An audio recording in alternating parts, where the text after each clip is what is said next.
ये अंदर का मलिन स्वभाव की हमारे को इतना चाहिए, नहीं मिला तो राधा नाम में अश्रद्धा, हमारा रोग ठीक हो जाए, तो ये नहीं। क्योंकि जब जब विपत्ति हुई है तब तब हमारा चित्त आप में तन्मय हुआ है और देखा है कि आप अभय देने के लिए दौड़ते हुए हमारी तरफ आ रहे हैं। नहीं शरीर स्वस्थता चाहिए, नहीं अनुकूलता चाहिए, नहीं व्यवस्था चाहिए नाथ, जो व्यवस्था जो अनुकूलता आपको भुला दे मुझे नहीं चाहिए। ये हृदय होने लगेगा। शरीर बड़ा दुखी है, चल नहीं पा रहे, कष्ट है, ऐसा आपको लग रहा है। ये केवल राधा नाम वर्तमान के दुख को मिटाने के लिए नहीं है। ये जो हमारा पूर्व में हो गया वो सब मिटेगा। जो भविष्य में हमसे गलती होगी वो लिखी नहीं जाएगी, और जो वर्तमान में दुख है उसे भोगने की शक्ति मिलेगी। शब्द याद करो, तुम्हारा जुकाम बुखार ठीक होने वो तो एक टेबलेट में ठीक होने वाली बातें है। वे तो शरीर छूटेगा, चाहे स्वस्थ हो चाहे अस्वस्थ हो। बात यह है कि उसको सहने की सामर्थ्य आएगी और आप परम पद के अधिकारी हो जाएंगे। ये अंदर का मलिन स्वभाव की हमारे को इतना चाहिए, नहीं मिला तो राधा नाम में अश्रद्धा, हमारा रोग ठीक हो जाए, तो ये नहीं। रोग ठीक होना बात नहीं। महाप्रभु चैतन्य देव जब यात्रा में, तीर्थ यात्रा में, तो किसी नगर में गए तो सब लोग दर्शन पा करके आह्लादित हो रहे थे। तो एक वासुदेव नाम के जो महानुभाव थे, उनके शरीर में गलित कुष्ठ था, वो चल भी नहीं पा रहे थे। तो ऐसे घसीटते हुए सुना महाप्रभु, तो उनके दर्शन के लिए। अब उनको बहुत विलंब लगा, शरीर पीड़ा से युक्त और ऐसी बदबू आती, ऐसा पीव। तो बड़े कष्ट, जब वहां पहुंचे तो पता चला महाप्रभु चले गए। बहुत विकल हुए और रो रो के पुकारने लगे, प्रभु हमारे कितने दुर्भाग्य कि आप हमारे नगर आए और मैं आपको देख नहीं पाया, बहुत दुर्भाग्य। और चिल्ला चिल्ला के महाप्रभु के कदम रुक गए। स्वयं प्रभु ही हैं, लौट पड़े, आए। सब आश्चर्य हुआ उसकी पुकार। जो खास बात बता ले जा रहे उसे ध्यान देना। आए और जो ही देखा महाप्रभु को देख के चिल्ला चिल्ला के और रोने लगा। बड़े करुणा में प्रभु, बड़े करुण। महाप्रभु आए और उसे गले लगा। ओ नहीं प्रभु दूर रहो, बहुत ओ पी वो सब। महाप्रभु ऐसे गले से, जेव ही गले से लगाया, अब तो सब खत्म, कुष्ठ खत्म, पीप खत्म, सब। जानते हो उसने क्या कहा महाप्रभु से? आप हमें वैसे ही करो।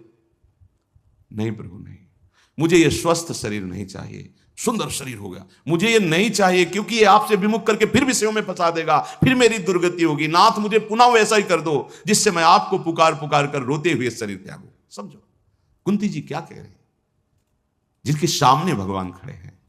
भगवान का नाम समस्त दुखों को मिटाने वाला, और स्वयं सुख समुद्र भगवान से कह रहे मुझे विपत्ति दीजिए। क्योंकि जब जब विपत्ति हुई है तब तब हमारा चित्त आप में तन्मय हुआ है और देखा है कि आप अभय देने के लिए दौड़ते हुए हमारी तरफ आ रहे हैं। आज विपत्ति गई और सिंहासन पर महाराज युधिष्ठिर विराजमान, तो आप जा रहे हैं पीठ करके, प्रभु मुझे ऐसी संपत्ति नहीं चाहिए। भाव को समझो। जब आप भजन करोगे तो आपके भी मन में आने लगेगा, नहीं शरीर स्वस्थता चाहिए, नहीं अनुकूलता चाहिए, नहीं व्यवस्था चाहिए नाथ, जो व्यवस्था जो अनुकूलता आपको भुला दे मुझे नहीं चाहिए। ये हृदय होने लगेगा। अगर महापुरुष अपने हृदय की बात ना बताए तो बाहर कोई जान ही नहीं सकता। भाई जी कहते हैं जिस समय भयंकर पीड़ा का समय, तो आए युगल सरकार और बोले काहे को यहां दुख पा रहा है, चल मेरे साथ वृंदावन। बोले वह ले गए और उस आनंद सिंधु में डुबो दिया। जो पद रत्नाकर में लीलाएं गाई है ना, उसके पहले ही गए, हमें ले गए। और तो जीवन का क्या फल है? अपने अंशी, अपने स्वामी प्रभु को प्राप्त कर लेना। अब किसको दुख हो रहा है? ये जड़ शरीर है। चैतन्य धन सच्चिदानंद प्रेम स्वरूप प्रभु ने मन को अपने में लीन कर लिया। अब दुख किसको रहा? बाहर देखने में आपको लगेगा शरीर बड़ा दुखी है, चल नहीं पा रहे, कष्ट है, ऐसा आपको लग रहा है।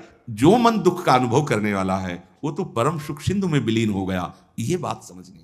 ये भक्ति मार्ग, ये परमार्थ मार्ग शरीर स्वस्थता के लिए नहीं है, स्वरूप स्थिति के लिए है। प्रारब्धानुसार दुख या सुख की परिस्थितियां आवे, उनको धैर्यपूर्वक भोग लो और भगवान की प्राप्ति करो। भगवत मार्ग के उपासक को शास्त्र, गुरुदेव, महापुरुषों की वाणी पर हमारा मन, हमारा बुद्धि लगे, ऐसी तत्परता रहनी चाहिए। पर होता उल्टा है कि हम मन की सलाह पर तो कोई प्रश्नवाचक चिन्ह नहीं लगाते, जांच नहीं करते कि ये क्या बोल रहा है, ये किस तरफ प्रेरित कर रहा है, इसका संकल्प असत है कि शत है, ये कुमार्गगामी वृत्ति या सन्मार्ग वाली, वहां कोई प्रश्न नहीं करते। वो जो सलाह देता है हम स्वीकृति ही करते हैं, वो साधक नहीं होता। जो मन की सलाह पर प्रश्नवाचक चिन्ह नहीं रखता वो साधक नहीं होता, और जो गुरुजन और शास्त्र की आज्ञा पर प्रश्नवाचक चिन्ह लगाता है वो साधक नहीं होता। साधक श्रद्धा और विश्वास वाला होता है, इसलिए शास्त्र और गुरु की आज्ञा को अक्षरशः जैसा बोला वैसा ही आचरण में उतारना, और मन की सलाह पर हर समय प्रश्नवाचक चिन्ह लगा रहना चाहिए। ये रागपूर्वक या द्वेषपूर्वक, ये सन्मार्ग का या असत मार्ग का, ये चिंतन अंतर्मुख उपासक ही कर सकता है। जो बहिर्विषयों में विचरण करता रहता है वो तो भेद ही नहीं समझ पाता मैं का और अंतःकरण का। जो अपना स्वरूप है और अंतःकरण, उसका अभेद भाव उसके हृदय में रहता है, इसीलिए वो जन्म मृत्यु नाना प्रकार के दुख सुख को प्राप्त होता है। पर जो उपासक होता है वो दृष्टा होता है, वो इनको देखता है, सदगुरु और शास्त्र की आज्ञा के अनुसार इनको चलाता है। पर जो विषयी होता है वो इनकी प्रेरणा पर कोई प्रश्न न करके सीधे जैसी तन्मयता हुई वैसे ही भोगों में उतर गया, चिंतन में उतर गया, संकल्प विकल्प में विचरण करने लगा। यहां सावधान होना है। उपासक को मन बुद्धि की प्रेरणा को जांचना है, वही उपासक है। इनको सतमार्ग में चलाना है, तो बिना जांचे इनकी कोई भी सलाह मत मानिए मन बुद्धि की। और जो बहिर्मुख विषय भोगों में रत हैं उनसे तो सलाह लेने की जरूरत ही नहीं है, क्योंकि वो त्रिगुणात्मिका माया के द्वारा हरण किए हुए चित्त वाले क्या निश्चय करेंगे, क्या हमको सतमार्ग का उपदेश करेंगे। जिसकी भोग में ऐश्वर्य में महत्व बुद्धि हो गई है, चित्त अपरित हो गया है, उनकी बुद्धि मलिन होती है, निर्णय ठीक नहीं होता है। निर्णय शास्त्र सम्मत सदगुरु आज्ञा पर चलने वाले उपासक की बुद्धि का ठीक होता है। तो उपासक को चाहिए कि ये जो हमारी दुर्दशा का कारण है, बुद्धि मन की सलाह को न जांचना, इसे सुधार करें। इतने तदात्म हैं हम मन बुद्धि में कि वो जो दिखा रहे हैं वही हम देख रहे हैं, जो सोचवा रहे हैं वही हम सोच रहे हैं, जो करवा रहे हैं वही हम कर रहे हैं, और हम कहते हैं अपने आप को उपासक हैं। क्या उपासना हो रही? मन बुद्धि के अनुसार चलने वाला उपासक नहीं होता। शास्त्र सम्मत मन बुद्धि की सलाह, गुरु वचन के अनुसार मन बुद्धि की प्रेरणा, तब तो स्वीकृत, नहीं तो हम उसको धिक्कार दें, उसको डांटें। ऐसी नीच प्रवृत्ति का तू हमें उत्साह बढ़ा रहा है, सलाह दे रहा है, संकल्प कर रहा है, कभी नहीं। धिक्कार है तुझे, ऐसा अवसर मिलने पर भी तू भगवत विमुख चेष्टा के लिए संकल्प बना रहा है। नाम जप करते हुए उन बातों को जो वो भगवत विमुख करने वाली सलाह देता है उनको मिटा रहे हैं। आपके अंदर विवेक शक्ति है, जागृत कीजिए। पर हम उल्टा करते हैं, शास्त्र और गुरु आज्ञा में क्यों में लगाते हैं, बड़ा संशय बना रहता है। मन बुद्धि की सलाह पे नहीं।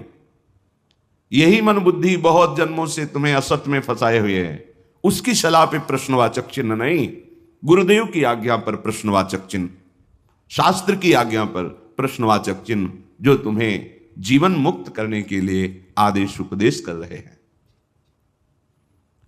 हृदय में प्रभु के प्रति पूर्ण समर्पण का भाव, उसके विरुद्ध चिंतन करने वाले मन बुद्धि को शासन में लेना, प्रतिकूलस्य वर्जनम। आराध्य देव गुरुदेव के प्रतिकूल चिंतन ही ना होने पावे, वो सच्चा उपासक है। व्यक्ति कभी गुरु नहीं हो सकता, गुरु कभी व्यक्ति नहीं हो सकता। परम तत्व ही गुरुदेव हैं, गुरुदेव ही परम तत्व है। बस ये मलिन त्रिगुणात्मिका माया के नेत्रों के कारण हम देख नहीं पा रहे, हम समझ नहीं पा रहे। तभी समझ पाएंगे। उनके वचनों पर हम इतना श्रद्धा विश्वास करें कि हमारे हृदय में ये सोच ही ना आवे कि क्या मेरे लिए सही है या गलत है। शास्त्र जो आदेश कर रहे हैं वो भगवान या भगवत प्राप्त ब्रह्म ऋषि हैं, जहां किंचन मात्र माया का कुहरा नहीं है। शुद्ध ज्ञान स्वरूप भास्कर एक एक वस्तु का वो ठीक निरीक्षण कर रहे हैं, कैसे बाधाओं को नष्ट किया जाता है, कैसे परम पद में आरूढ़ हुआ जाता है। महापुरुषों ने कृपा करके शास्त्रों में वर्णन किया है, भगवान ने कृपा करके वर्णन किया है। गुरुदेव उन्हीं शास्त्र सम्मत अनुभव को सहज सरल भाव से आपको परोस रहे हैं। आप बस पाइए और स्वास्थ्य हो जाइए, स्वरूप स्थित हो जाइए, निर्विकार हो जाइए। श्रीपाद प्रबोधानंद जी महाराज कह रहे हैं, अहह परम मग्नो सर्वसेतुर्ब्रज युवराज इहात्युदार भाव विहरति यदि राधयैव वृंदावन परम त्वयि मे तदा क्व चिंता हरिभक्तिमहं न कामये मम मुक्ति प्रतिभाति सुक्तिवत् नयनेन निपीय राधिका रतिकुंजै रतिमंजुलम बनम। विश्वास परम पद, आत्मसमर्पण परम प्रेम, समझ लीजिए। हे वृंदावन धाम,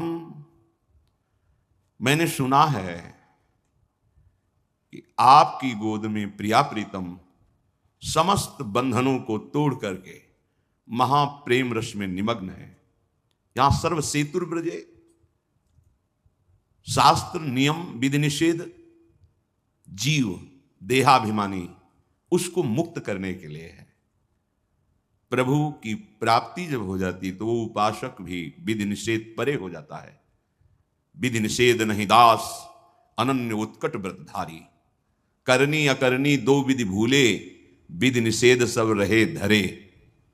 हो गया काम विधि निषेध का, अन्वय व्यतिरेक का काम हो गया, भगवत साक्षात्कार। फिर प्रभु तो प्रेम के खिलौना दो खेलत हैं प्रेम खेल, यहां विधि निषेध कहां। ये तो आगम निगम पुराण जिसे नेति नेति कह के वर्णन करते हैं, वो परम रस खेल रहा है। कहां? श्रीधाम वृंदावन में। तो कह रहे आहा परम मग्नम। ये बात सोचकर हमें परम हृदय में आनंद हो रहा है कि मैं वो यहीं रह रहा हूं जहां प्रिया प्रीतम खेल रहे हैं। भले मुझे दिखाई नहीं देते, पर यहीं रह रहा हूं जहां हमारे प्रिया प्रीतम प्रेम मगन होकर के विधि निषेध से परे महारसमयी क्रीड़ा कर रहे हैं। हे उदार स्वभाव वाले वृंदावन, जब आपने मुझे स्वीकार कर लिया तो अब फिर मुझे कोई चिंता नहीं।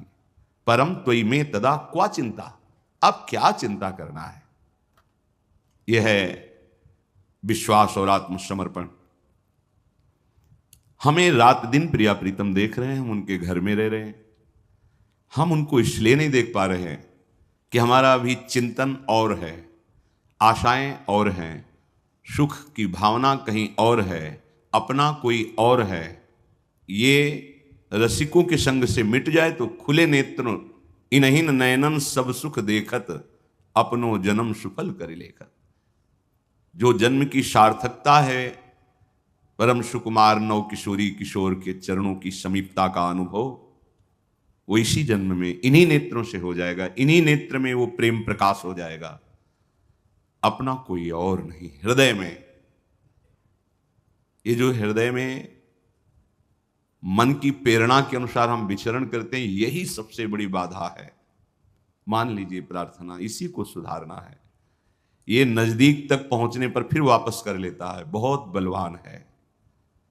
ये कोई छोटी मोटी बात नहीं कि 2-4 महीने भजन किए और मन को आपने संभाल लिया।